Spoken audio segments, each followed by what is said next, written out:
En Egipto, en la excavación de Avaris, se encontró la estatua destrozada de un gobernante semita. Al reconstruir la estatua, vemos que no viste como un egipcio. Se aprecian unas bandas verticales de colores, que es la ropa tradicional de Canaán, y nos recuerdan al vestido de colores que vestía José. Han sido encontrados varios sellos de barro en las ruinas de Avaris. Según estos sellos, uno de los aristócratas Hicsos se llamaba Jacob. ¿Será el patriarca Jacob de la Biblia? La mayoría de expertos creen que los israelitas no estuvieron en el antiguo Egipto.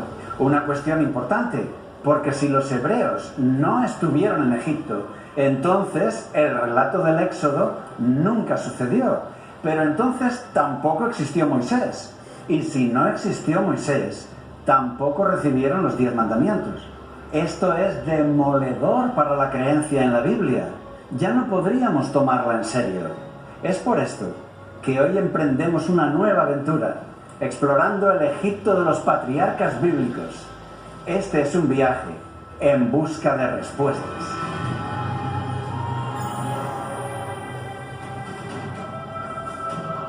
Viajamos al Egipto central. Aquí el contraste es brutal entre el desierto y la zona fértil junto al río. Aquí se encuentran las tumbas de Beni Hasan. Fueron excavadas en la roca para los nobles egipcios y decoradas con pinturas. Allí dejaron constancia de su cargo, de sus logros personales y de sus mejores amigos. Esta es la tumba del gobernador Amenhotep II, del siglo XX a.C. Es el tiempo del patriarca Abraham. En las paredes de esta tumba, él mandó pintar una caravana de inmigrantes con un aspecto diferente al de los egipcios. Visten ropas con bandas de colores, llevan barba, son pastores y tienen muchos hijos. Son los semitas y vienen de Canaán. Sus ropas nos recuerdan a la túnica de colores que Jacob le regaló a su hijo José en el relato del Génesis. El que lleva un antílope y una vara de mando lleva su nombre escrito, Absa, y su título, Ixo, gobernante extranjero. Están como llegando de su viaje y encontrándose con Amenhotep. Me gusta imaginar el encuentro. Quizá él le dijo: quédate aquí unos días, tengo pastos y agua para tu ganado. Cuéntame las noticias de Oriente. Se dan un gran abrazo y Absa le entrega exóticos regalos, mirra de Arabia, perfumes e incienso de gran calidad. Estas pinturas son una prueba de que los pobladores de Canaán ya emigraban a Egipto desde tiempos de Abraham, tal y como lo dice la Biblia. Esto significa que el relato bíblico encaja perfectamente con la historia secular. Aquellas personas vivían así. Esto se sabe ahora gracias a estos descubrimientos, pero ya estaba escrito en la Biblia desde hace milenios. Hubo entonces hambre en la tierra, y descendió Abraham a Egipto para vivir allí. Otro hallazgo espectacular fue el llamado papiro de Brooklyn. Se trata de un papiro egipcio de la época de la Edad de Bronce. Es el listado de trabajadores de una gran propiedad. Muchos de ellos son esclavos. Allí aparecen muchos nombres semitas, no egipcios. Algunos nombres de la lista son típicamente hebreos, como Isaacar, Aser, Menahem, Sifra. Son nombres que encontramos también en los personajes de la Biblia. Nos hallamos ante una prueba irrefutable. Todos los expertos están de acuerdo en que el papiro de Brooklyn muestra esclavos con nombres israelitas en el antiguo Egipto, pero casi nadie quiere relacionarlos con los esclavos de la Biblia en el Éxodo. El papiro de Brooklyn fue escrito en el siglo XVII a.C., dinastía XIII. Es justo el tiempo cuando la Biblia coloca al joven José vendido como esclavo hebreo en Egipto. Impresionante. Sí que estamos encontrando evidencias que nos demuestran que aquel mundo antiguo era exactamente así como lo cuenta la Biblia. Nos vamos ahora al norte del país, una región muy rica en agua, agricultura y ganado. Las fértiles tierras del delta del Nilo siempre fueron deseadas por los pueblos de Canaán, porque aquí encontraban abundancia y riqueza. Hubo oleadas de emigrantes semitas a Egipto, una situación parecida a la de hoy en la frontera entre México y Estados Unidos.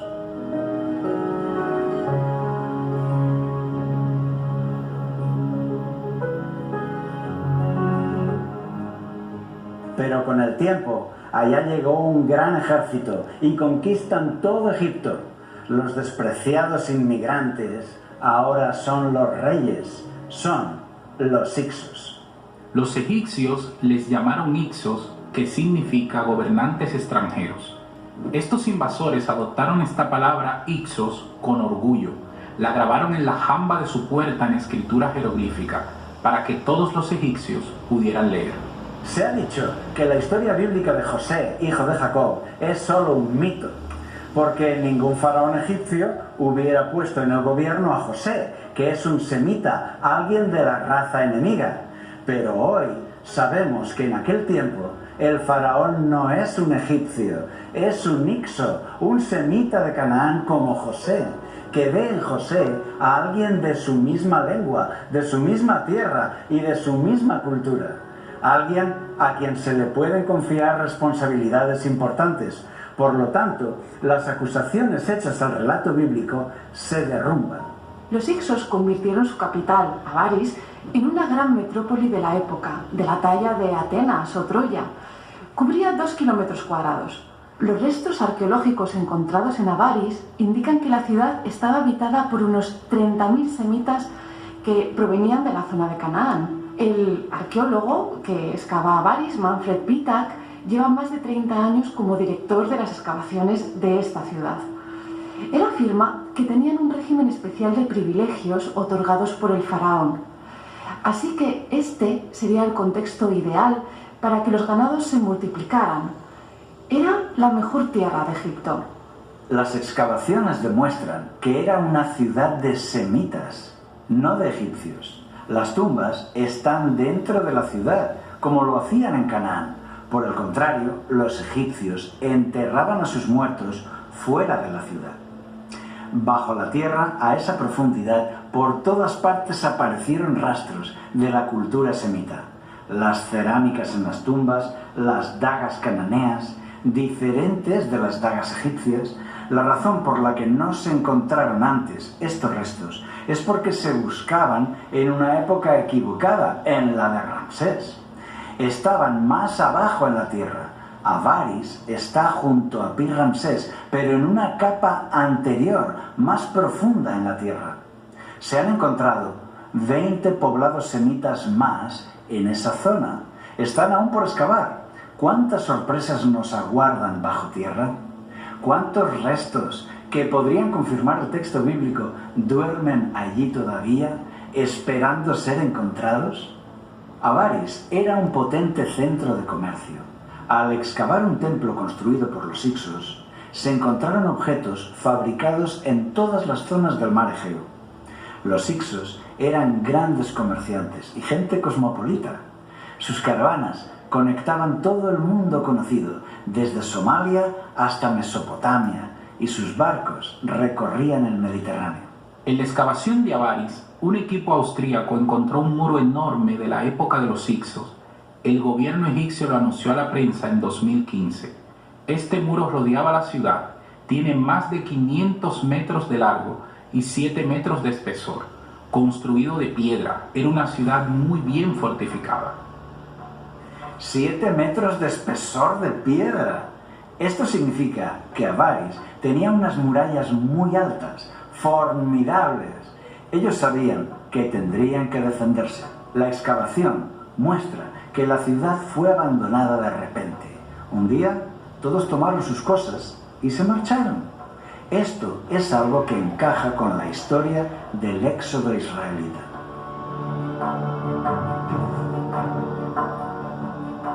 Se ha excavado una casa grande, típicamente cananea. Es la casa que se construiría en Canaán un dueño de rebaños. Tiempo después fue reedificada como palacio, lo que demuestra que su dueño había subido mucho de nivel económico y de nivel social. Frente al palacio, el patio tenía 12 robustas columnas y detrás del palacio, en un área cuadrada, había 12 mausoleos. Son 12 tumbas privadas de gente importante. Esto es emocionante. 12 tumbas, 12 columnas, que enseguida nos recuerdan a las 12 tribus de Israel. Llama mucho la atención, porque justo en esa comarca vivían los 12 patriarcas de las 12 tribus de Israel, pues Avaris es la gran ciudad de la tierra de Gosén. Uno de ellos es una pequeña pirámide para un aristócrata destacado. Tuvo que ser alguien muy especial, porque la tumba en forma de pirámide estaba reservada solo para los faraones y sus reinas.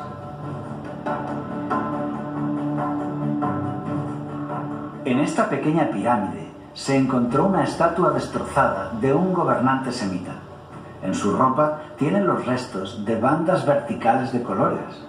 Al reconstruir la estatua, vemos que no viste como un egipcio. Lleva la ropa tradicional de Canaán, con bandas de colores, como la que vimos en aquella caravana en la tumba de Beni Hassán. También nos recuerda al vestido de colores del patriarca José. Su gran tamaño indica que era un gobernador muy importante. Aunque está en una tumba, la estatua medía unos 3 metros de altura. Peinado y ropa de Canaán, un bastón de autoridad en la mano, la estatua ha sido masacrada con saña, una destrucción intencional, pero hoy se ha podido reconstruir. ¿Estaremos delante de José, hijo de Jacob? Sigamos buscando.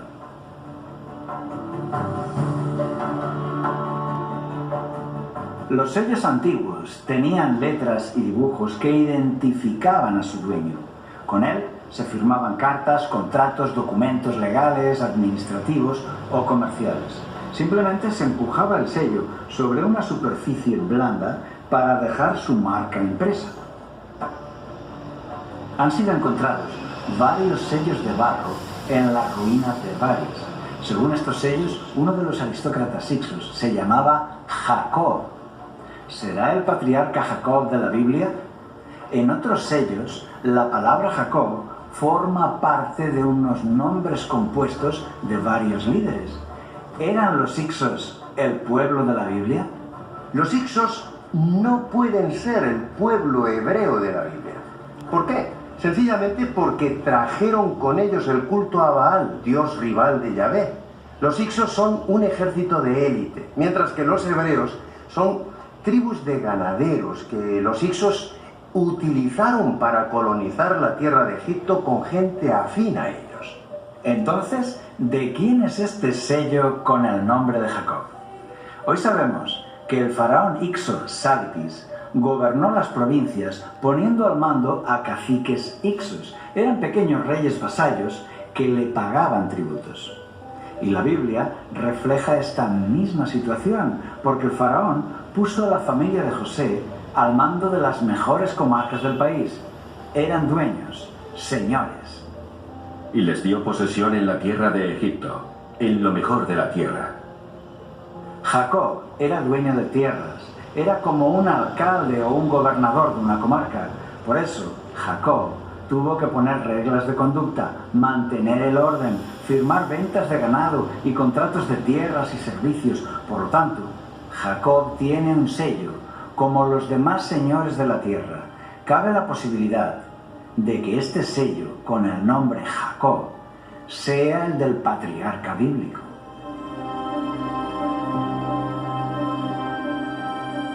Otros sellos más sofisticados eran cilíndricos y se hacían rodar sobre la arcilla para dejar una marca panorámica más grande. El mismo equipo austríaco, dirigido por Manfred Bietak, desenterró algo en el suelo de aquel palacio de Avaris. Es un misterioso sello cilíndrico. Le llaman el sello de las 12 tribus.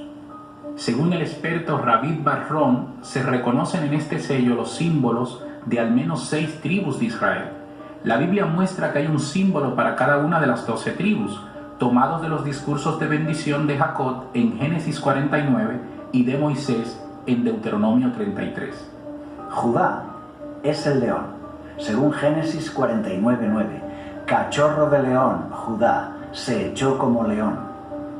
José es el toro, según Deuteronomio 33:16. De primogénito de toro es su gloria, y sus astas como astas de búfalo. Y así, siguiendo los símbolos de cada tribu que aparecen en la Biblia. Rubén es las olas del mar. Zabulón es el barco. Leví es el ave. Dan es la serpiente. Aser, la rama de olivo. Aquí el símbolo más grande es el toro de José, el aristócrata principal. Y está justo encima del símbolo de Rubén, puesto que Rubén era el primogénito, pero fue desplazado por José. Y en el sello aparece justo debajo de José. Refleja justo lo que está escrito en la Biblia. Rubén, tú eres mi primogénito. Impetuoso como las aguas, no serás el principal. Por todo esto, el investigador Rabbi Bar-Ron afirma: este no es otro que el sello de la casa de José durante la estancia israelita en Egipto. Si eso fuera así, sería la evidencia arqueológica definitiva para confirmar la Biblia con pruebas materiales.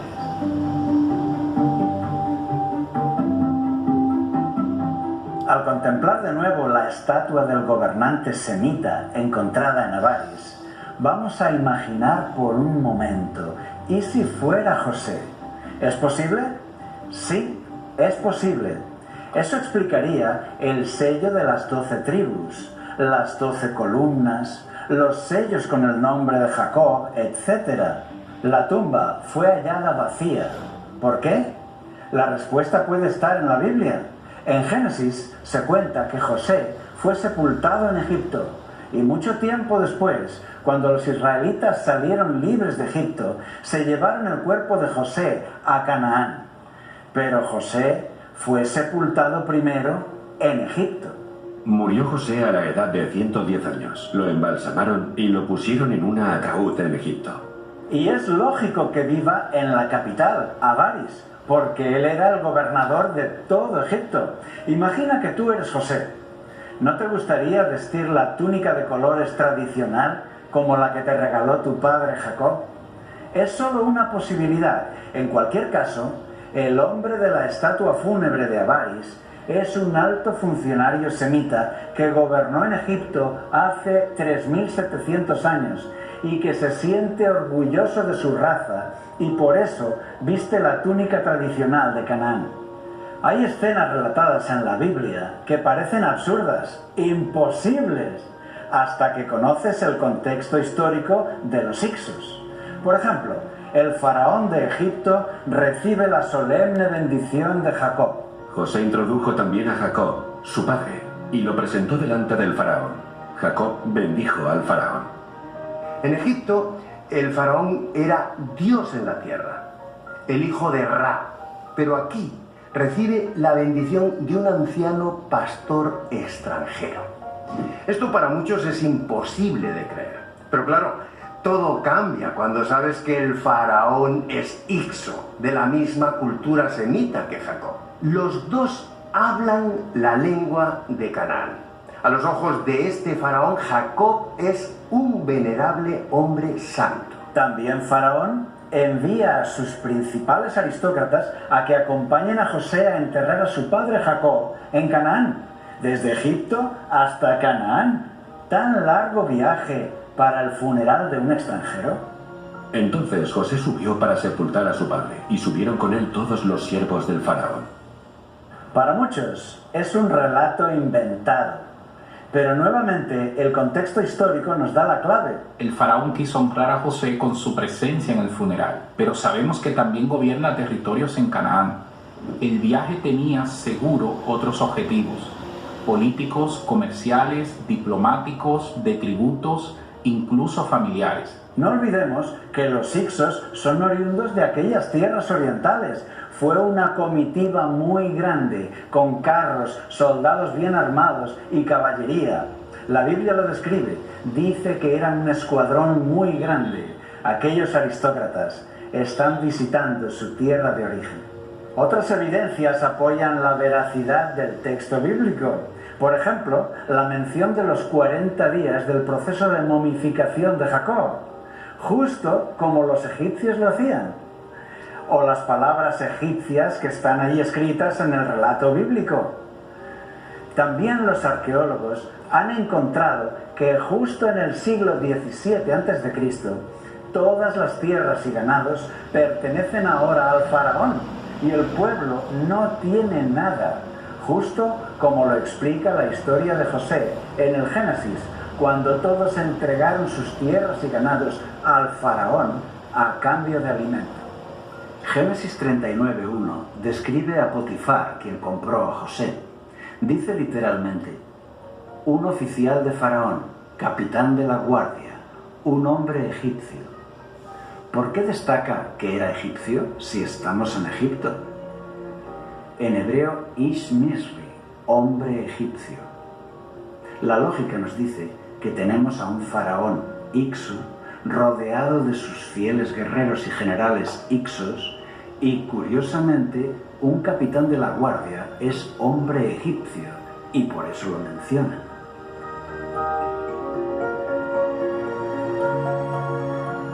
Podemos imaginar el odio de los egipcios hacia los hebreos. Imagínate que tienes un campo en Gosén.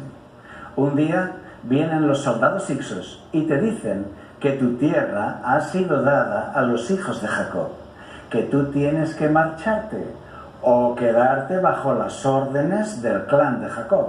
Por orden del faraón, tu tierra y tu casa son ahora propiedad de aquellos bárbaros despreciables. Los privilegios que el faraón le daba al clan de José eran siempre en perjuicio de los autóctonos. Injusticias impuestas por las armas. ¿Cuántas revueltas de los egipcios habrán sido aplastadas con sangre?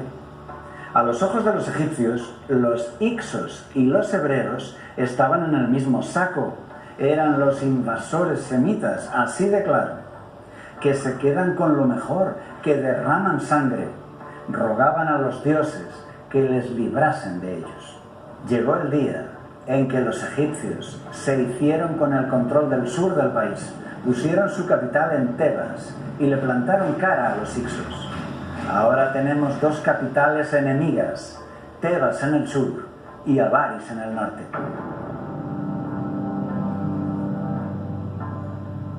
Los egipcios no descansaron hasta derrotar a los Ixos y expulsarlos de Egipto.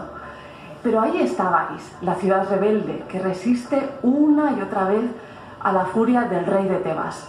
El faraón Sequenenra, rey de Tebas, copió las artes militares de los Ixos y se enfrentó a ellos con todas sus fuerzas. Su gran valentía no fue suficiente. Sequenenra fue derrotado, capturado y ejecutado. Su momia muestra los golpes de la espada Kopesh. Los que prepararon su momia rellenaron las heridas y las cubrieron, pero el paso de los siglos las ha abierto de nuevo. Los expertos forenses que han estudiado el cuerpo declaran que él debió estar de rodillas, con los brazos atados a la espalda, ante el rey de Avaris. Es la escena clásica del rey ejecutando al enemigo, la escena más representada en muros y templos del antiguo Egipto.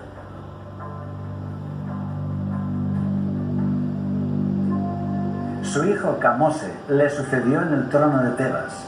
Forjó más espadas Kopesh como esta y carros de hierro, y se entregó a la reconquista como una misión sagrada, y él también murió en la batalla.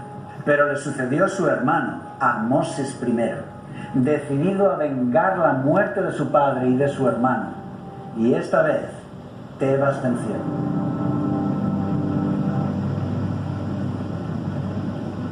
Podemos imaginar la escena. Los egipcios toman la ciudad, destruyen todas las estatuas de reyes y dioses extranjeros, como esta del gobernante semita, y tratan de borrar de la historia aquella vergonzosa época, un siglo de dominio Ixo. Cuando Avaris fue reconquistada por los egipcios, los hebreos fueron condenados a la esclavitud por haber colaborado con los Ixos. Ahora, Ellos son propiedad del faraón Ammosis I, quien descargó contra ellos su venganza. Los hebreos son allí forzados a construir grandes almacenes junto a Avaris, la ciudad granero llamada Pi-Ramesés, que menciona el texto bíblico. Este es el faraón enemigo que menciona la Biblia. Se levantó sobre Egipto un nuevo rey que no conocía a José. Es una época triste. Todos los privilegios que tuvieron con los hicsos se terminaron. Ahora sufren el amargo rencor de los egipcios. Una vida de sufrimiento, y es que la Biblia sorprende, porque su historia encaja perfectamente con los hallazgos de la arqueología. Gracias a los descubrimientos actuales, hoy es más fácil creer.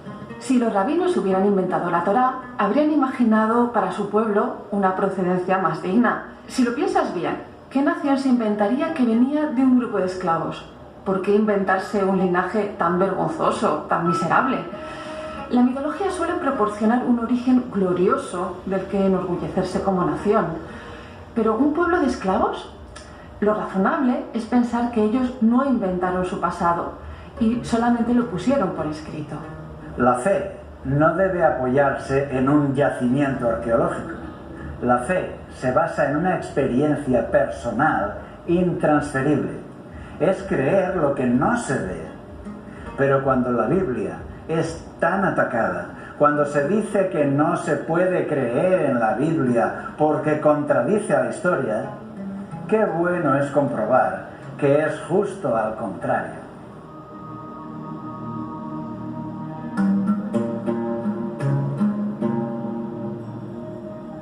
Hemos salido en busca de respuestas y las hemos encontrado. Avaris fue la gran capital de los hicsos, los semitas que sometieron a Egipto en el tiempo de los patriarcas bíblicos. Allí, la estatua del gobernante semita nos transporta a la historia de José, los sellos con el nombre de Jacob, las 12 tumbas, el palacio semita y su patio con 12 columnas robustas. El sello de las 12 tribus son pruebas palpables de que aquellos hombres orientales vivieron en Egipto, guerreros hicsos y colonos hebreos, justo en el tiempo cuando la Biblia los sitúa allí. Ahora, además del texto, tenemos el contexto y resulta fascinante. Nuestro viaje de hoy termina aquí, pero nos veremos en la próxima aventura.